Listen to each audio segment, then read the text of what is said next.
Mr. Madhusudan Mistry. Sir, मेरे आगे जो हमारी पार्टी ने और उनसे स्टैंड लिया उसको मैं सपोर्ट करता हूं कि इसको सिलेक्ट कमेटी में भेजना चाहिए। इसलिए भेजना चाहिए सर कि ये बिल को पढ़ के मुझे ऐसा लग रहा है खास करके कि कितनी संस्थाएं और कितने खास करके भारतीय जनता पार्टी अगर जो नाम लिखेगी कि पेड़ बचाओ समिति, उसका काम होगा पेड़ काटने का।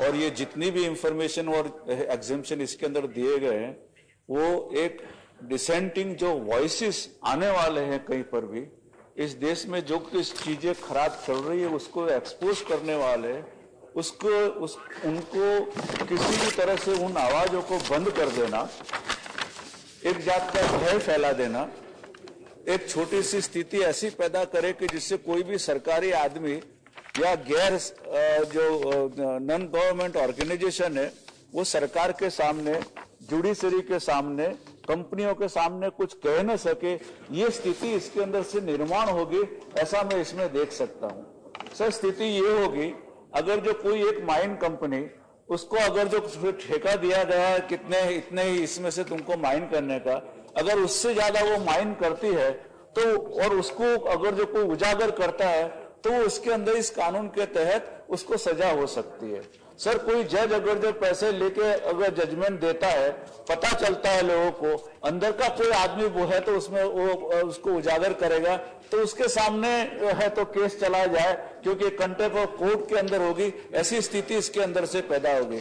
सर, इसमें बता तो गया क्लोज 1 के अंदर सबसे पहले क्लोज 4A के अंदर वैसे पूरे देश की बाबत सबसे पहले रखी गई है, लेकिन उसके बाद के अंदर जितने भी प्रावधान किए गए, जैसे जैसे प्रावधान है उसके अंदर कंटेम्प्ट ऑफ कोर्ट का, so anything you say about the judiciary will be contempt. हमारे यहाँ एक जज ने ऐसा जजमेंट दिया कि देयर आर 2 वाइसेस, रिजर्वेशन और जो है करप्शन, ये 2 वाइसेस है। उस जज को आप अगर जो कर है तो क्रिटिसाइज करो तो वो कंटेम्प्ट ऑफ कोर्ट के अंदर इसके अंदर डाला जाए और आपको है तो सजा की जाए, इसलिए आप जज के सामने कुछ बोल नहीं सकते।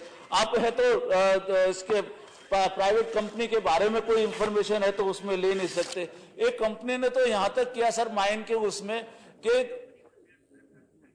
बंदरगाह के पास में अपना डेपो जो कहीं पर रिकॉर्ड नहीं हुआ गया, उस डेपो के अंदर इलीगल माइन की हुई सभी मिनरल उसके अंदर डंप करके उसको एक्सपोर्ट की गई।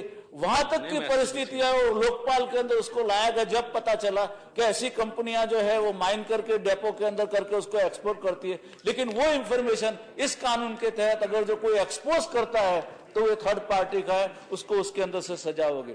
सर, एनजीओ इस देश के अंदर जो करते हैं काम अच्छा करते हैं, सरकार की जो नुक्तियां बताने का काम करते हैं, सरकार की योजनाओं को है तो उसको अमल करवाने का काम करते हैं, लेकिन बाय एंड लार्ज वो डिसेंटिंग वॉइसेस है। उस डिसेंटिंग वॉइसेस के अंदर अगर जो आप कोई भी इंफॉर्मेशन सरकार के बारे में आपको मिलती है और वो इंफॉर्मेशन अगर जो आप देते हो तो इस कानून के तहत उसको है तो रोका जाएगा। है नाम इसका है तो प्रोटेक्शन का, लेकिन काम उसको ऐसा होगा कि जिससे कोई इंफॉर्मेशन किसी को मिले ही नहीं है। तो आरटीआई के अंदर जो स्पेसिफिक चीजें हैं वही चीज इसके अंदर आए, दूसरी कोई चीज ना आए। आप इसके बारे में कुछ कह नहीं सकते और कुछ है तो उसके बारे में आपको पता नहीं चलेगा कि एडमिनिस्ट्रेशन वगैरह किस तरह है तो चल रहा है उसके उस पर। सर, इसमें जो कहा गया है कि इन्वेस्टिगेशन एप्रिहेंशन ऐसा कोई प्रोसीजर है ऑफेंडर का, ये भी इसके अंदर लाया जाए। मुझे ये पता नहीं चलता कि इसके अंदर आप जो है मिनिस्टर साहब 4A है उसके बजाय बाकी सबको आप क्यों ला रहे हो?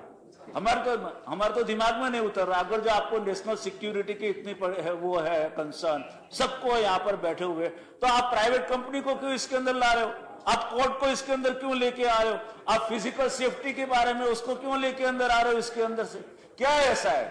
सर, मुझे तो ये लगता है इसके अंदर the garb of this whistleblower, you literally wanted to create a situation whereby the public servant worker dare to disclose anything which is going against the national interest क्योंकि वो विक्टिम होगा इसके अंदर और कोई उसको बचा नहीं सकेगा। सर, मैं यूनियन में काम करता हूँ, ट्रेड यूनियन के अंदर एक्ट में ऐसा है अगर जो उसको बनाने वाले जो होते हैं उसको विक्टिमाइज नहीं किया जाता, लेकिन फिर भी मैनेजमेंट उसको विक्टिमाइज करता है, सालों तक वो केस चलते रहते हैं। और इसकी वजह से ऐसी कितनी सारी इंडस्ट्रियां हैं कि जिसके अंदर कोई यूनियन नहीं हुआ। हालांकि सरकार अभी तो ऐसा भी कानून लाने वाले है कि 5 साल तक जहां पर ऐसी जो है इंडस्ट्री होगी वहां पर कोई यूनियन और कोई ऑर्गेनाइजिंग एक्टिविटी लेबर की नहीं होगी। लेकिन इसमें जो कानून बना है उस कानून के तहत जितनी चीजें उसमें लाई गई है उस चीज के अंदर से मैं मानता हूं नेशनल सिक्योरिटी के बारे में, मैं मानता हूं दूसरी डिफेंस एक्टिविटीज है उसके बारे में इंफॉर्मेशन नहीं हो। बाकी दूसरा कोई मुझे समझ नहीं आ रही कि इन चीजों को अंदर क्यों लाया गया है, क्यों इस चीज के ऊपर सरकार है तो तुली हुई है। मैं तो सीधा आक्षेप रखता हूं कि आप कंपनियों को इसलिए बचाना चाहते हो क्योंकि आपको पैसा दिया है कंपनियों ने, आप चुनाव लड़के जीत के आए इसलिए कंपनी की इंफॉर्मेशन नहीं लेना चाहते हो। आप क्यों लाना चाहते हो? मैं जानना चाहता हूं आपसे कंपनियों के बारे में। इतना सारा प्रेम कंपनियों के बारे में क्या साहब, मेरे यहाँ एक पोर्ट है, उस पोर्ट के अंदर एक कंपनी मैनग्रोव के अंदर रास्ता बना के आइलैंड के साथ में जोड़ रही है।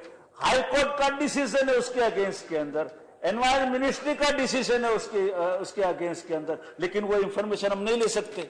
हम इसके अंदर बोलेंगे तो आपको सजा होगी, कानून है तो आपके ऊपर वो चलेगा। आखिर क्यों करना चाहते हैं ये लोग? हमें ये जानना। इसके पीछे लाने के पास under the garb of national interest, under the garb of defence thing, under the garb of इस देश को हम प्रोटेक्ट करना चाहते, क्यों ये चीज है इस? और मैं तो प्रेस वालों को भी जो बोलता हूं ऊपर से, बताइए ना, आपको कोई इंफॉर्मेशन देगा और आप छापोगे तो कैसे छापोगे? आपके ऊपर केस होगा। कोई है तो चैनल इसको कह नहीं सकेगा क्योंकि उसकी ऑथेंटिसिटी नहीं होगी किसी के बारे के अंदर। आखिर क्यों सरकार इस सब इंफॉर्मेशन को सप्रेस करना चाहती है और एक ऐसी आपातकाल स्थिति सर्जना चाहती है कि जिसके अंदर एक ऐसा डर पूरे एडमिनिस्ट्रेशन के अंदर हो कि जिससे कोई हिम्मत न कर सके सरकार की अगर जो कोई बात के बारे में नुक्तेचीनी करना हो तो इसके अंदर। और सर यही कैरेक्टर आज बिल्कुल सामने आके देखता है भारतीय जनता पार्टी का इसके अंदर। सर इसको बहुत थॉरली एग्जामिन करना चाहिए, सिलेक्ट कमेटी को देना चाहिए, लोग सब बैठे बुलाए, एविडेंसेस वगैरह सब इसके अंदर है तो ले, और उसके बाद के अंदर इस कानून को है तो उसका रिपोर्ट इसको है तो देना चाहिए इसके अंदर। सर इतना ही मैं तो कहूंगा और मेरी आपसे विनती है सर कि इसको किसी भी हिसाब से जल्दबाजी के अंदर पास नहीं किया जाए, किसी भी जल्दबाजी में ये कर, क्योंकि इतने साल तक इस देश के एनजीओ, इस देश की पॉलिटिकल पार्टीज, इस देश के लोग जो उनको लड़े उसके बाद के अंदर राइट टू इंफॉर्मेशन एक्ट आया है सर। जो हमारे भाई साहब बोल रहे थे, भाई श्री भूपेंद्र यादव जी दिल से नहीं बोल रहे थे, हालांकि उनके पास कंपल्सन है क्योंकि दिल उनका, इसलिए उनके सपोर्ट के अंदर उनको बोलना पड़े, लेकिन है तो ये जो हकीकत है वो आई है। उन्होंने नहीं लाया आरटीआई एक्ट, उन्होंने नहीं लाए दूसरे कानून, उन्होंने एनआरईजी वगैरह नहीं लाए सर, हम लाए हैं। हम लाए तो हमको सुना रहे हो, बाकी अगर जो वो गलतियां नहीं होती तो आप नहीं होते वहां पर, आप आज वहां पर है क्योंकि जिस तरह से काम चलना चाहिए था नहीं हुआ। हम है तो लोगों ने हुआ जो डिसीजन दिया हमने स्वीकार किया है, आज हम ये कहते, लेकिन हम सरकार की हर एक बाबत के अंदर मिनट्स लाके उसको बताना कर उसकी भी हम भर्त्सना करते सर। मैं भर्त्सना करता हूं कि ये टैक्टिक ठीक नहीं है। जीएसटी के बारे में पूरी कमेटी ने इतना अच्छी तरह से काम किया, उसके बारे में एक पेपर के अंदर जीएसटी की मिनट्स है तो लीक की गई, ये चीज हुई थी और अपना जिसकी वजह से एक प्रेशर हो, उस प्रेशर की वजह से जीएसटी पास हो। यही हालात अगर जो भारतीय जनता पार्टी के हमारे साथ के बिहेवियर के अंदर रहेंगे तो आप कानून पास करवाने की बहुत ज्यादा इच्छा और बहुत ज्यादा है तो आशा मत रखना। मैं बता देता हूं, आप कैरेटोस्टिक की बात आप मारो भी और पास भी करवाओ, दोनों चीज नहीं चलेगी नकली जी। आपसे बता देता हूं और आपके मिनिस्टरों को भी बता देता हूं जो बहुत जल्दी खड़े हो जाते हैं एकदम बीच बीच के अंदर इंटरव्यू करने के लिए। इसलिए सर मैं फिर से मेरा आग्रह है इसको सिलेक्ट कमेटी के अंदर दिया जाए और उसको थॉरली है तो इसके ऊपर एविडेंसेस लेके और पूरा एक कॉम्प्रिहेंसिव एक्ट तैयार किया जाए, उसके बाद में ही इसको आगे लिया जाए। थैंक यू मिस्टर मिस्त्री।